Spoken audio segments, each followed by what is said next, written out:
méditation, ce que les gens appellent méditation, en fait, il s'assoit par terre dans une position plus ou moins correcte, souvent un peu voûtée, et puis ils essayent d'imaginer, par exemple, qu'ils sont dans une clairière magnifique ou dans un endroit où ils se sentent bien, où ils ont des sentiments d'amour. On essaie de créer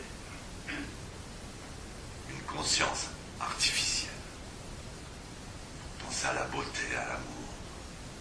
Dans le zen, on va faire la marche inverse, c'est-à-dire que déjà dans la réalité que nous vivons à travers notre corps et notre conscience, déjà on a tout à disposition.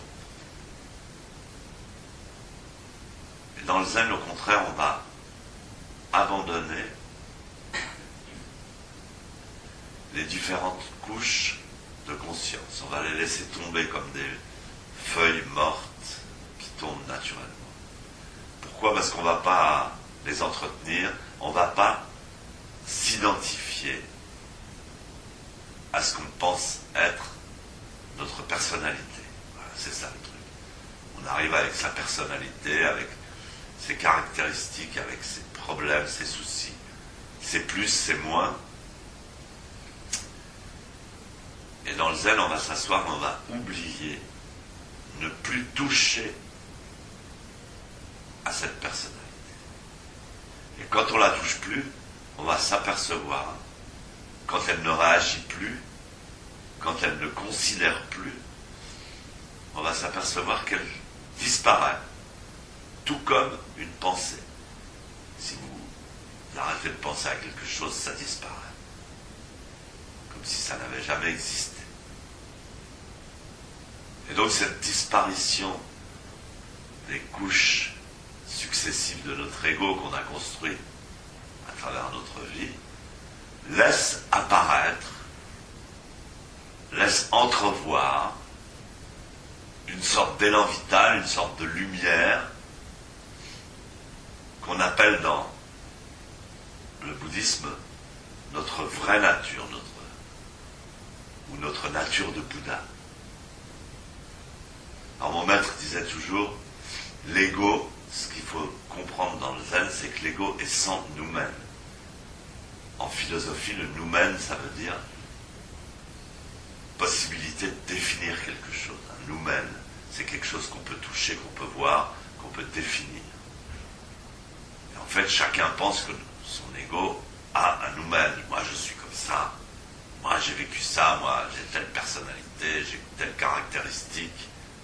Je suis un homme, je suis une femme. En fait, quand on fait zazen et qu'on arrête de considérer son ego, eh bien on s'aperçoit que ce nous-mêmes disparaît. Et que nos caractéristiques égotiques sont multiples, infinies, sans nous-mêmes, libres.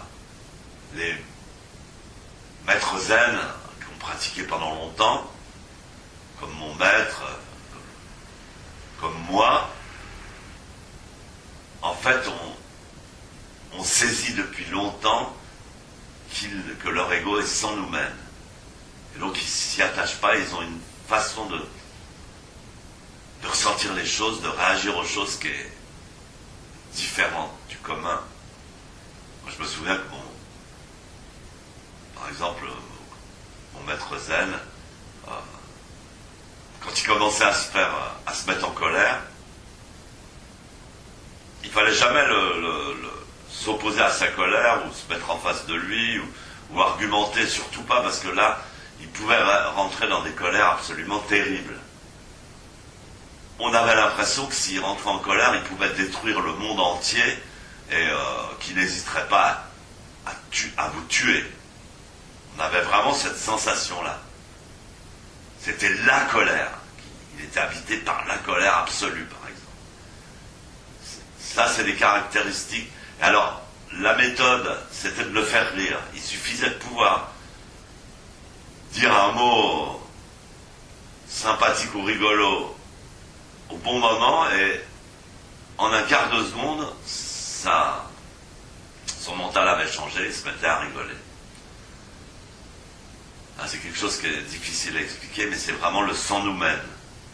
Alors, les maîtres zen, on ne sait pas s'ils sont jeunes, s'ils sont vieux, parfois ils agissent un peu comme des enfants, très spontanément.